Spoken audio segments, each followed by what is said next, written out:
Fencing নিতে পারছে না, ওপার থেকে এসে বাধা দিচ্ছে, বিভিন্নভাবে প্রতিবন্ধকতা তৈরি করছে। এটা কতটা খারাপ হচ্ছে? বলছে নাকি রাতের অন্ধকারে বিজেপি আমাদের দেশের গ্রামগুলো দখলের চেষ্টা করছে।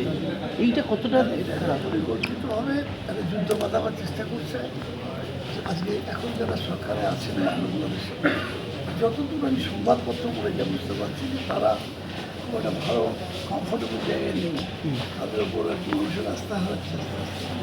এই কাজে সেই অনাস্থার মনটাকে ঘোরাবার জন্য এরা উদ্যোগ নিতে দিয়ে আমাদের কোনো কারণ নেই। আমাদের মনের মধ্যে আমরা ওখানে দাঁড়িয়ে দাঁড়াতে করা হচ্ছে তো এটা একটা পরিকল্পিতভাবে করা হচ্ছে যেতে পারে এবং তার পেছনে নিশ্চয়ই আমার মনে হয় দেশেরও একটা ইন্ধন আছে বলে আমার মনে হয়। দেখো আমার ধারণা যে ভারত সরকারের উচিত আরও পজিটিভ রোল নীরবতা কোনো হতে পারে না, অ্যাকশান হতে পারে না। অ্যাকশান মানে বক্তব্য অ্যাকশান আছে, রাষ্ট্রপুঞ্জ আছে, সেখানে যাওয়ার স্কোপ আছে, সরকারের কেন সুযোগ আছে।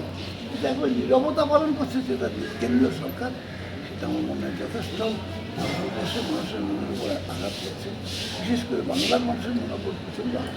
কোথাও কি উস্কানির জন্য এই ঘটনা ঘটছে, মানে ওই বাংলাদেশের তরফে যে তুমি বলেই দিলাম প্ররোচনা নিজেদের অস্তিত্ব রক্ষার জন্য আজকে তারা এই রাস্তা নিয়েছে। কারণ ওখানে প্রচণ্ড ক্রাইসিস চলছে, খাওয়া দাওয়া থেকে শুরু করে যাবতীয় বিষয়ে প্রচণ্ড ক্রাইসিস চলছে, ভীষণ অবস্থা খারাপ। এই জায়গায় দাঁড়িয়ে আজকে নিজেদের অস্তিত্ব রক্ষার জন্য তারা এই রাস্তা নিয়েছে। তারা জানে বাংলাদেশ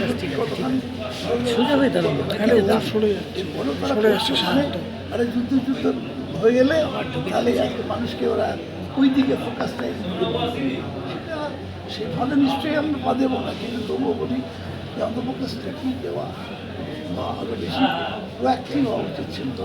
এটা মানুষের মনের উপরে প্রভাব পড়ছে, ভারতবর্ষের